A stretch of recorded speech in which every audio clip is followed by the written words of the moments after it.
Hey folks, it's Maxwell here and welcome to another TW9 video. You join us for another Dynamite as we are on the go home show week for Forbidden Door. So we'll probably come out of the Dynamite and Collision shows with maybe about 6 matches announced, and then we'll probably add 4 or 5 on the day. We'll just see who we can get, first of all on loan from likes of CMLL, Stardom and of course New Japan. And then we'll take into account who's actually going to be available. I think we might have a lot of options, but we'll just see what kind of works out that way. But we'll have a few storylines that will kick into All Out, which will give us 3 weeks to build that up to. So hopefully it goes well.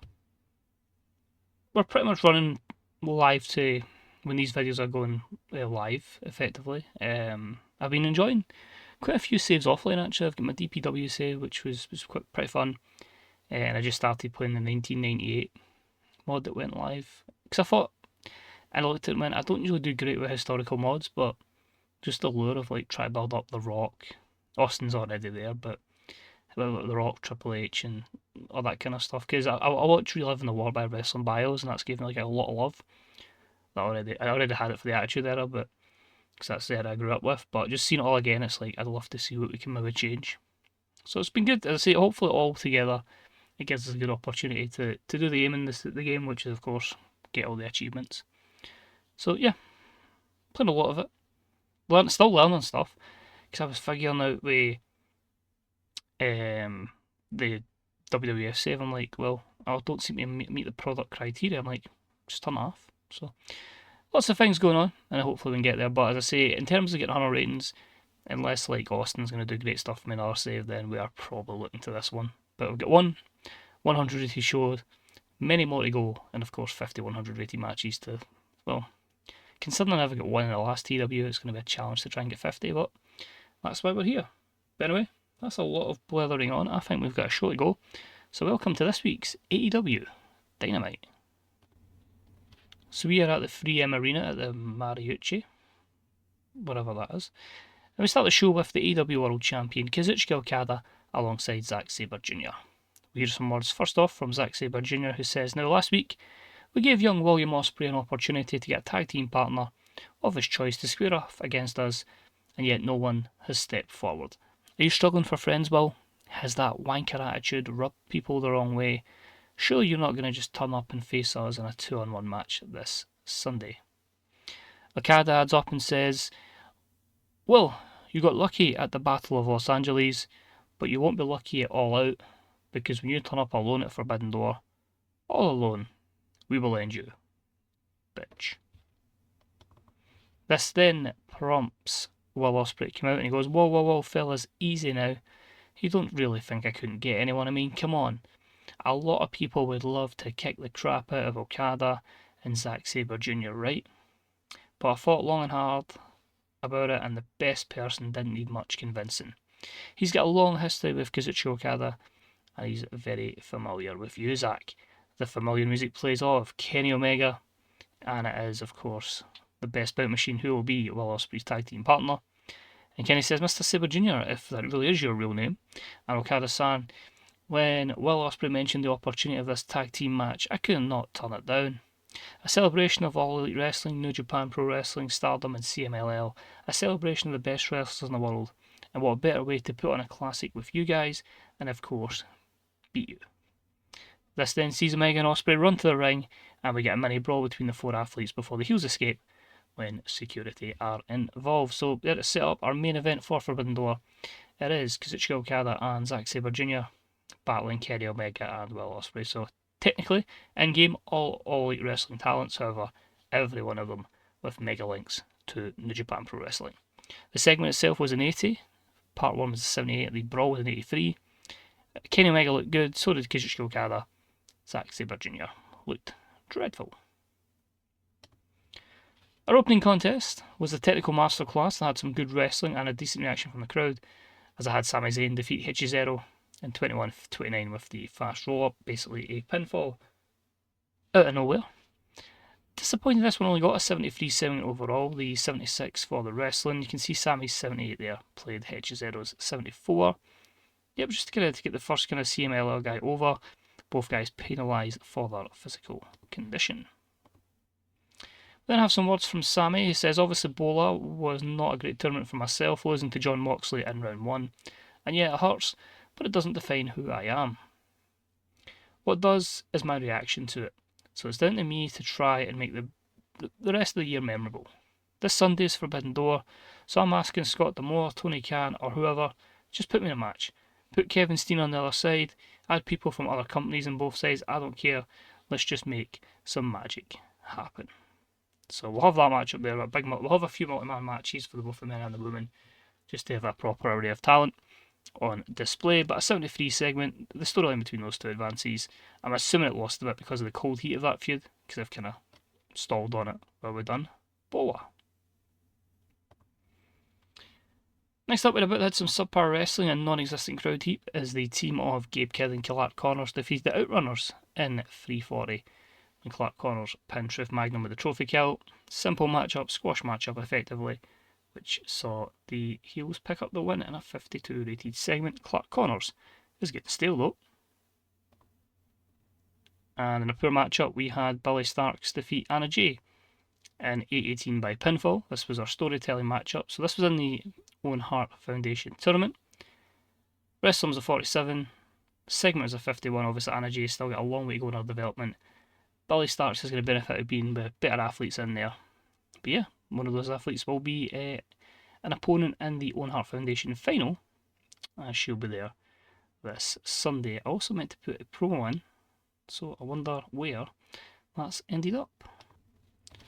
So the good news is you can now check it middle of shows, but it turns out I just done the real thing where it gave them a bit of time to react rather than straight after the past segment, because that promo was of course from FTR, as they had some words for Connors and Gabe Kidd. Last week you guys banged us up real good after we beat you. Now we understand that you were frustrated, but boys, you never target on your back.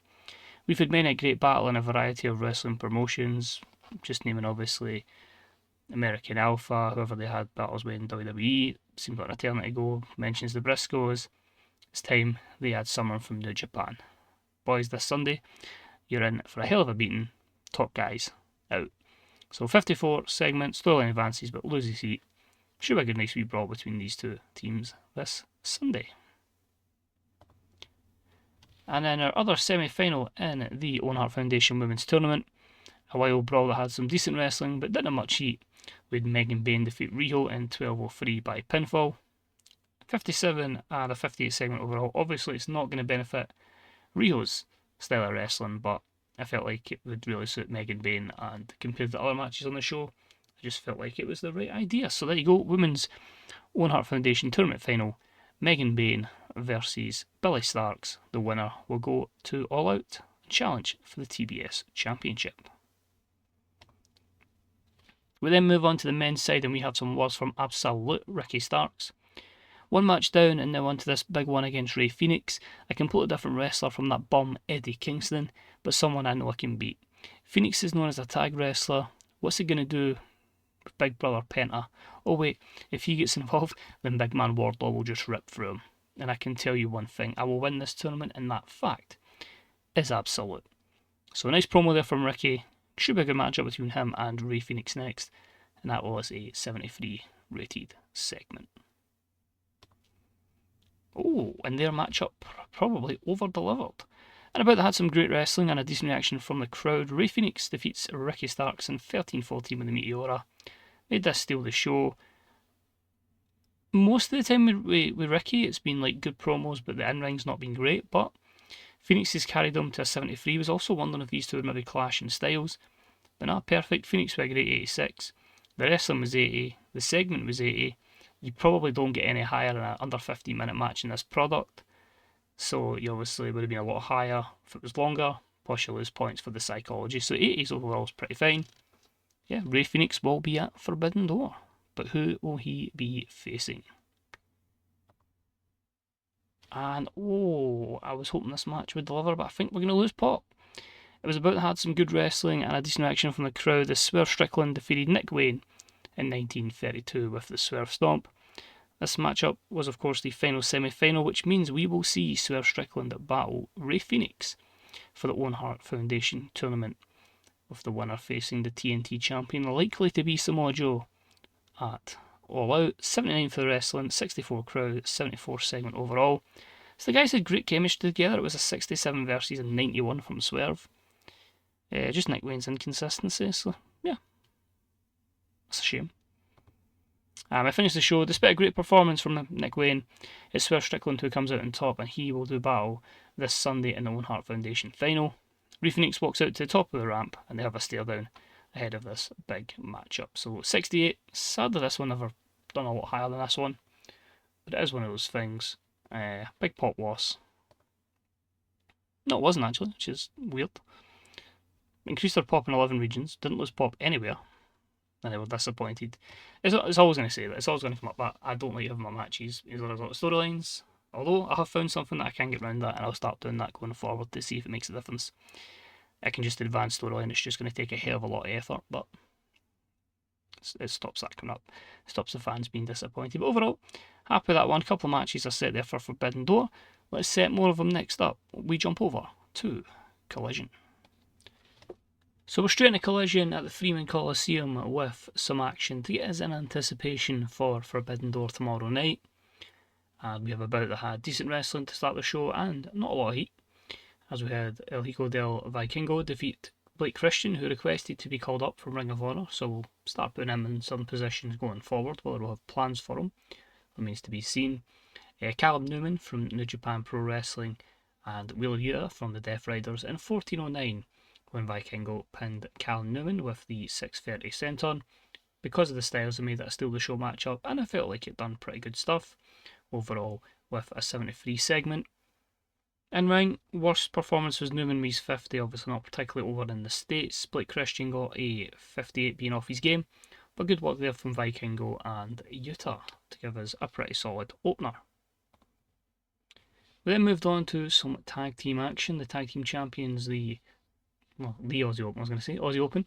They had some good wrestling in this one and decent reaction from our audience, and they defeat the Workhorsemen in 8:58 when Kyle Fletcher pinned Anthony Hendry with the Coriolis. So honestly, the performances, especially from Fletcher now, is just getting to a ridiculous stage. Obviously gets a bit of a boost because of the excellent chemistry with Davis, but he gets a 95, Mark Davis gets a 96, and obviously this is limited because it is another 10 minutes and it results in a 70 rated segment, but some good work to tie them in to Forbidden Door. And we have some words from them. Kyle Fletcher just basically says, so as tag team champions, we know it's pretty mandatory for us to be on these supercards, so tomorrow night myself and Davis will openly put our titles on the line against whoever wants to step up, whether that's from New Japan Pro Wrestling or from CMLL. Ricochet, Ua, we know you guys want these belts, but we'll show you tomorrow night how we are the most elite tag team in professional wrestling. So a 68 segment here, storyline advances, gains a bit of heat, so I've managed to finally work out how to do that. I wouldn't say work out how to do it, I think it's just more a case of I never used the feature, it just advanced storyline when I probably should have. With the type of promos I do, especially with the other guys being on the other roster. And Fletcher's got a gimmick that's getting stale, so I'll need to try and remember that. Be good if I had a notepad here. We then see Bryan Danielson walk into the locker room of Wheeler Yuta, and this proceeds to have Yuta stand up. And Bryan just says, don't worry Yuta, I'm not here to add insult to injury, I'm just here to say one thing. What the hell has happened to you? You went from costing me months of my career, enduring a 1 hour Iron Man match with myself, to this? What the hell has Mox done to you? You really need to get your act together. Yuta doesn't even respond, he just kind of has that kind of pondering look. It's like, what really do I need to do here? And that segment was a 66. Storyline advances, lost heat, but Bryan benefits from a groundswell of public support. He's in our main event tonight, Bryan. He will be facing Shingo Takagi. Next up, a decent matchup, we had Bayley defeat Valkyrie in 12:07 with the Rose Plant. This one was a 62 for the wrestling and a 64 segment. So Valkyrie obviously is someone we had signed, but because of the issues with the contract, we didn't have her signed. It was very, very weird and ended up releasing her because I thought we didn't have her, but technically we did. And since then she hasn't wanted to re-sign that. Still continues to be the case, however she does have a deal with Stardom. We're able to loan her in, so she's part of the Forbidden Door in this instance. And because of the situation, that's why she dropped out here. And Bayley picked up the win. So it was a nice wee way to see how she done. Next up, we have Tony Schiavone and Nigel McGuinness confirmed that the following matches have been confirmed for the 0 Hour. So I just want to add that I've done a couple of matches for the 0 Hour. I might add in some multi-person matches, so like a 10-man men's and a 10-man women possibly. Just purely because we're going to have so many people in on loan. One appearances, that's why none of the guests, you could say, don't appear in this actual segment. So I definitely will be having AJ Styles against El Phantasmo. We'll definitely be having Orange Cassidy versus Yota Tsuji. We'll have Oleg Bolton versus Wheeler Yuta. Are Bolton Balkan in it? I think I've looked that round wrong. And Konami versus Nixon. No, I don't watch a lot of New Japan, bar like the major shows. But yeah, I see like people hyping up this Oleg guy, so I'm intrigued to see how he does in TW. There's a lot of people actually learn about more so from TW and then do my resource for there. But yeah, looking forward to that one. I'm research for this, sorry, but looking forward to that one. 74 segment and some decent matches for our 0 Hour. Because that show's going to be stacked. This one wasn't particularly great. I thought it'd do a lot better. But we had a decent wild brawl that saw Kevin Steen defeat Katsuyori Shibata in 12:29 with the package pile driver. A 59 for the wrestling, a 56 for the crowd, and a 64 segment. Shibata was off his game, only brought a 48. Takeo's 70. This one I advanced the storyline automatically, so that's ideal. That's what we started doing. Yeah, this is obviously a couple of, well, probably by the time this goes live, just a week after Kevin announced that neck injury. It's an absolute shame, you know, I like to see it with any wrestler, but as I say, it could be career ending, obviously, we don't know, but it's one of those ones, it's like, you don't want to give him a poor standard of life after wrestling, you know what I mean? The guy's still got two kids at this point in time, and you obviously want him to be as healthy as he can be for them, so yeah, all the best in his recovery. It's a weird one, people always say, like, speed of recovery. I'm always a case of, like, recover, take as long as you need, make sure you're 100%, and I know the rehab side of things is grueling, but obviously enjoy that time you've got that you can spend with his family. So you've got that. Yeah, we'll see if whatever happens in the career of Kevin Steen going forward. But here, he's going to give us some words afterwards.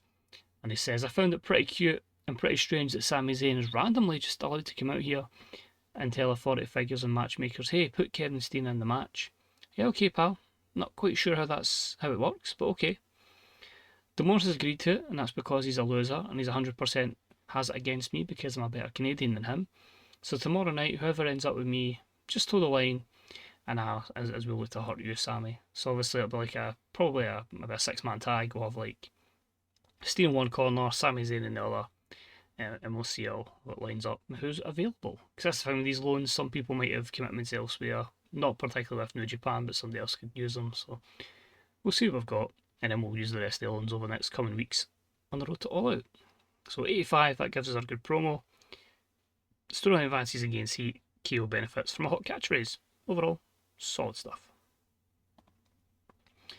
We have some words from our Collision authority figure, which is of course Jessie Mackay, and she just basically confirms that on behalf of AEW, New Japan Pro Wrestling, Stardom and CMLL, we're thrilled to present a stacked card of Forbidden Door tomorrow night, with many matches announced and 4 for the pre-show.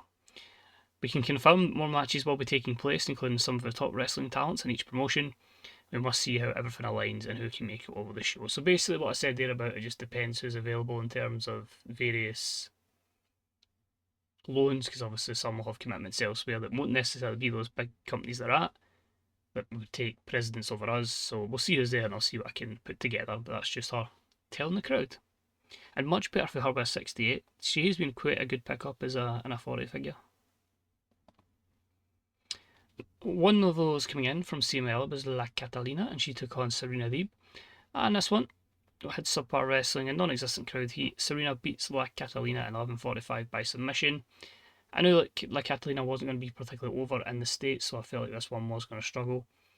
So made it storytelling and just took the hit with it, but gives a wee introduction to the Forbidden Door. And of course, we'll have that multi-women matchup on the main show as well. So obviously we've seen Serena Deeb and the heel team, and that was a 42 segment overall. We see Serena walking back up the ramp where Mariah May has come out, and she stands at the top. And she just says to Serena, if anyone has experience against some of the wrestlers from Stardom, it's me. I shall stand beside you. So just confirming Mariah May will be part of that matchup as well.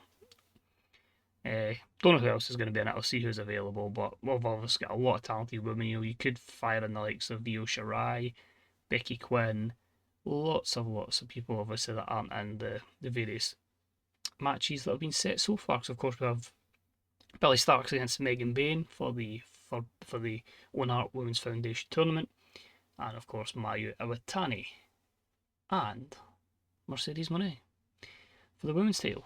Not bad stuff at all.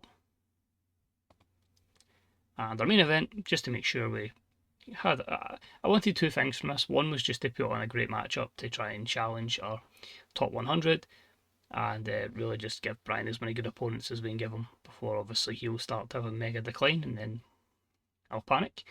So technical masterclass that had superb wrestling and a decent reaction from the crowd. Brian Danielson has defeated Hechicero in 21:44 by pinfall with the running knee. 85 for the wrestling, 86 segment overall. Don't need to worry about the crowd ratings. I don't have crowds management on because I have beer all day booking shows. 96 for Brian, 74 for Hechicero. Both benefit from great chemistry. And I've made a major boo-boo. I was meant to do Brian against Hechicero tomorrow. Ah, right, that's fine. We'll do it the other way then. This is what happens when you book shows at like 3 in the morning. Tomorrow night, if Forbidden Door, plain and simple, I want Hechicero, so we'll change that. I think it was meant to be Brian and Takagi tonight, and Hechicero tomorrow. Fine, fair enough, we'll change it, so we'll go Brian Danielson against Takagi tomorrow night at Forbidden Door. What a mess up, but hey, that's what happens when you book it 3 in the morning and have to deal with the consequences the next day. So, segment was in 88, great stuff from Brian, fantastic. Wow. The show only gets a 75. Would have gained popularity in one Canadian region. Oh. That's fine. That is fine. So, overall that looks terrible. It was actually, I thought, a pretty decent show. I do feel the last 2 weeks have been hampered because I've been trying to shoehorn in the New Japan stuff and the stuff from CMML, but I don't actually mind in the fact that I want to keep the storylines on because I really need to work on that kind of stuff. I do feel that is maybe one thing I'm lacking in. So what I'm ideally planning is obviously once we get a show that way, everything will kick on the road to All Out. I'll have an idea what my full All Out card is. So it is a bit of a negative for this one, but I do feel we'll pick it up. And I do need to utilise more of my creative angles, storyline boosts, etc. So again, that's on me, but I think we'll get there. It's wild that I still feel like, how many months have been out? 9 months, 10 months since the game's been out, and I'm still picking up wee things that truthfully I probably should have knew, but yeah, it's just my problem is with any management sim. It's like, oh, I get dead far into the future, and it probably costs us. So we'll finish the show. Locker room incidents. Nick Wayne was getting ribbed. He's getting influenced by Kyle Fletcher. That's not bad if he's getting influenced by Kyle Fletcher and his mentor is AJ Styles, so he's doing something okay there. And Saki Kashima and Ara Davari have butted it. I mean, Saki in for like one show, and he might not even get used. So I'll go ahead. I'll book Shockwave. We'll probably utilise maybe even Kashima and Shockwave because I don't think she'll feature on the main show tomorrow. And yeah, we'll run down as much of the card as I can remember, and hopefully Forbidden Door is going to be a hell of a lot better than that Travis Daven ending for Collision. So I'll be back in a jiff. So now on to the rounds up of everything else that took place. Let's quickly have a look at our notes or notes even. So you can see there quite a few people gone. We need to try and get Clark Connors back, so he'll be one we'll try and, well, we kind of do need him. He's in like a major match, so if we can't get that loan. But we've utilised the Callan Newman, Dragon Rojo Jr., Estefinge, Francesco Akira, La Catalina as well, and Valkyrie and Saki Kashima. You can see a few people signed up by Marigold. Collision's viewing figures was just over 1 million. Shockwave at 2.6. Dustin Rhodes says that you're as good in the ring, and Anna Jay is a star in the making. Well, it's going to take a long time to get there, but hopefully we can with Anna Jay. So overall, everything was pretty okay on the B shows. I was quite happy about what we got going. Don't think there's anything there that really affects us. New champions in Ring of Honor, Carl Anderson and Yvonne Eriks. Yep, we have him signed, but obviously we're not really going to use the machine gun in 2025. So, what happened on the B shows? Well, Rampage. Chris Statlander defeated Mi Saruga, which was a 67. We had some words there from Mariah May, which was a 79. Big Bill defeated Austin Gunn in a 52. We had some words from Mark Davis and Kyle Fletcher, which is 67. Thunder Rosa defeated Saraya in a very disappointing 33. Saraya then had some words basically getting really frustrated with herself, and that was a 45. Our main event saw Sammy Guevara defeat Dralistico in a 71. Shockwave, though, filled with a lot of people would be in the lesser card for New Japan and CMLL and Stardom. Brody King defeated Cal Newman in a 66. We had the Grizzled Young Veterans defeat the makeshift team of Michael Oku and Estinge in a 71. We had some words from the Grizzled Young Veterans, which was a 61. Hologram defeated Dragon Rojo Jr., which was a 73.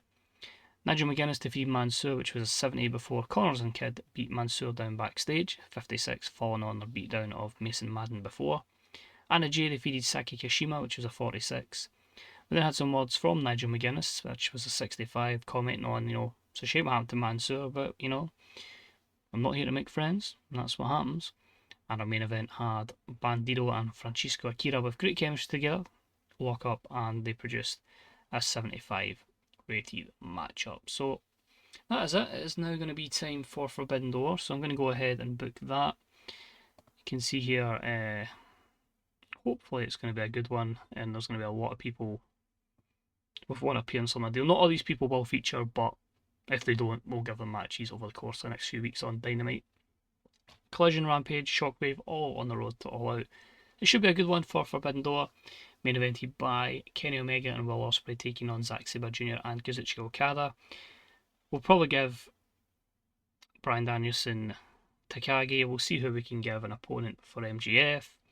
You get the men's and women's finals of the Owen Hart Foundation tournaments. You get Rey Fenix versus Strickland. You've got Billy Starks versus Megan Bayne. You've got Mayu Iwatani versus Mercedes Moné. You've got the multiple matches across the board and on the pre-show as well, or the 0 hour. So yeah, looking forward to it. There's probably matches I've forgot because I don't have it written down. So yeah, looking forward to see what I can put together. And hopefully it's a spectacular show. So thanks for watching the mess that was our Collision main event. But these things happen, and hopefully there's a learning curve that everyone remembers to pay attention to what they actually book. But take it easy, enjoy the rest of your day. Leave thumbs up, I appreciated, and as always, check out the Fantasy Booker subreddit, Grey Dog Software forums, twdv.com, and bethebooker.net. And I'll hopefully see you in a few days' time for the Forbidden Door 2025.